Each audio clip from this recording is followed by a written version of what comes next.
Nice. Thank you. Nice. Non, pour moi, d'abord, thème encore pour que ce soit un rap sénégalais qui parle aux Sénégalais, quoi. Donc, moi, c'est ce que j'ai opté pour l'album Bini. Donc, c'est quasi fini. Hein. Donc, bon, Inch'Allah, Bala Tabaski, sinon, juste après Tabaski. Inch'Allah. On a une exclusivité, ça, un clip ou un acapella, oui, on a une vidéo. Hein. Benn vidéo hein. Waaw bismillah bu bees bu génnagul fenn. Ah yeah. naa la ko jox iqra.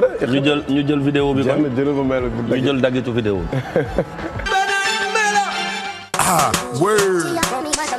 Hey yo, follow me.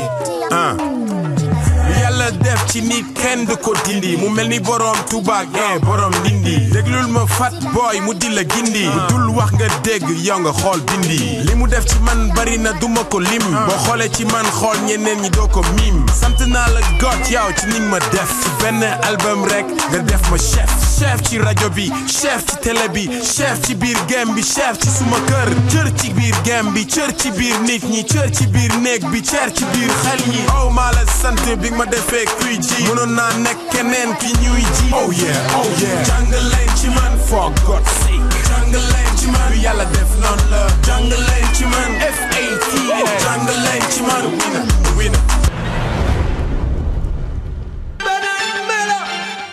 Quand Bimoy Ikra. Ikra. Ok. Mais la vidéo elle est pas encore prête, c'était juste un aperçu quoi. Voilà justement, c'est ça.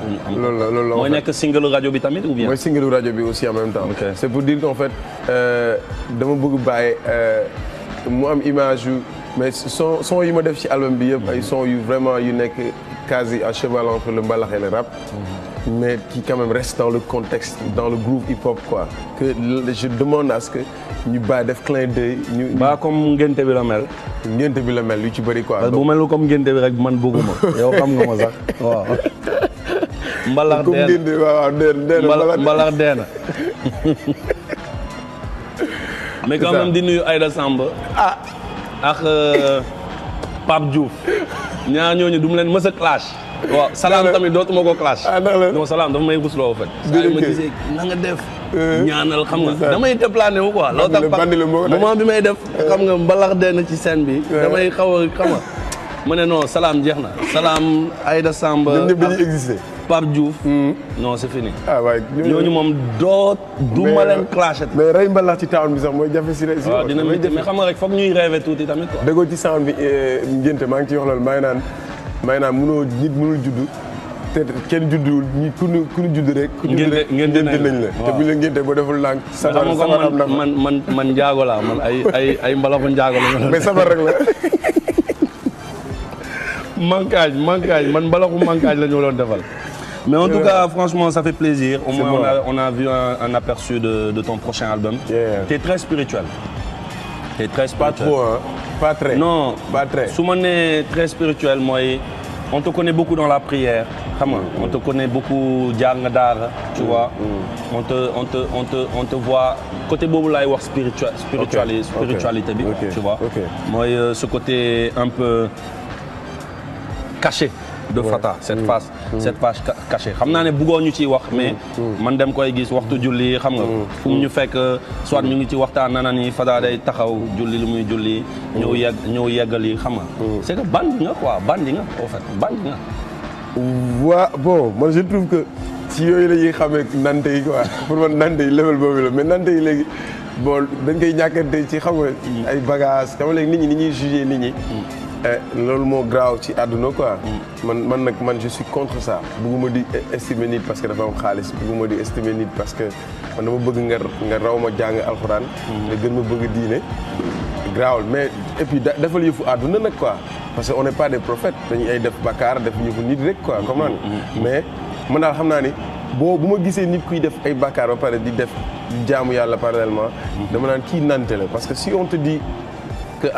alaxira balance la ñu ni la yàlla boo xalaatee lu rafet mu bindal la tuyaaba soo ko defee mu bindal la plus de tuyaaba soo ko xalaatee xam ni yàlla pare na ak ñun mais pourquoi ne pas xalaat lu rafet même boo ko deful mais ñu ni la boo defee lu bon mu bindal la benn soo ko defee mu bindal la benn soo ko xalaatee du la ko bindal pour dire que ci nandite la bokk ci intelligence ngay def ay bàkkaar parce que da nga gëm ni da nga def bàkkaar parce que boo dul woon bàkkaar doo ñëw si àdduna mais aussi ngay def lu baax voilà donc man pour man loolu mooy nante quoi mais pas ni gars yi di. loolu tax ma ne bandi nga.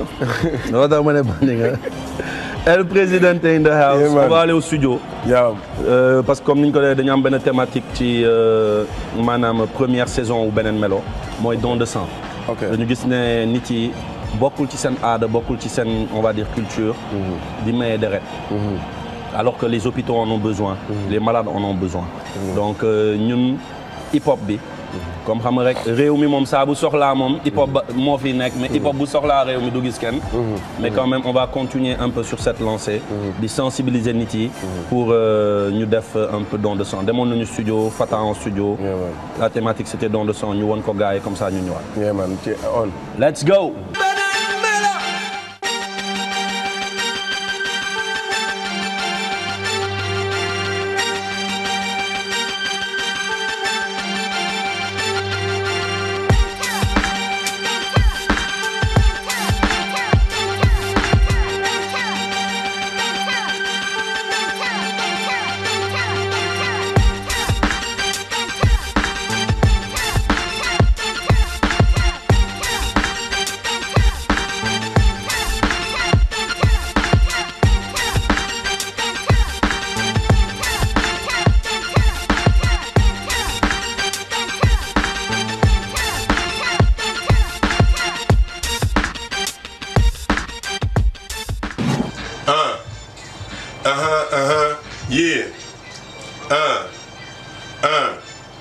Yow man maa ki ragaloon jóg dem maye ji deret wër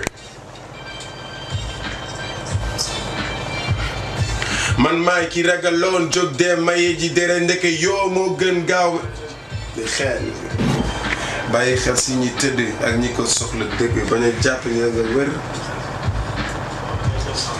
bañ a jàpp ni da nga wër ba boo si amee soxla dëgg bañ a jàpp ni dëgg man maay ki ragaloon jóg dem maye ji dere ndek yoo moo gën gaaw médecin ci xeetali xeet ñu bàyyi xel si ñi tëdd ak ñi ko soxla dëgg bañ a jàpp ni da nga wér boo si amee soxla sëgg ah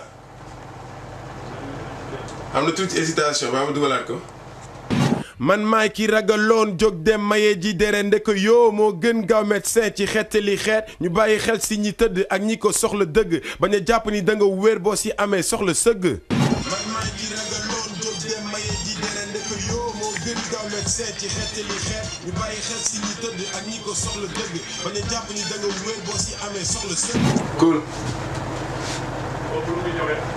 foofan waa c'est bien hein. Yeah, nice, huh?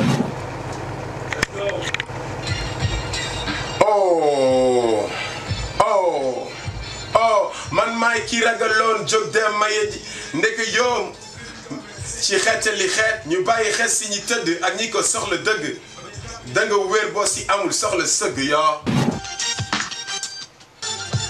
man maay ki ragaloon jóg dem maye ji dere ndek yoo moo gën gaaw médecin ci xeetali xeet ñu bàyyi xel si ñi tëdd ak ñi ko soxla dëgg bañ a jàpp ni da nga wér boo si amee soxla sëgg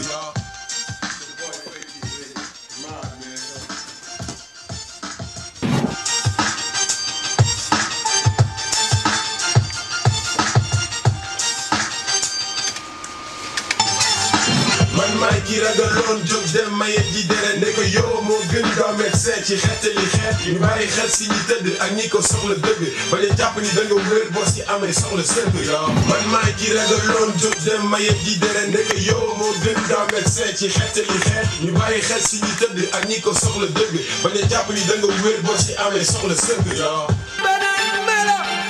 Ok, c'était la séance studio avec ma main Fata si thématique don de sang. Fata, thématique bi qu'est-ce que ça t'inspire? Lan nga xalaat déjà ci li lan nga ci wax sénégalais hormis texte bi nga bind bien sûr.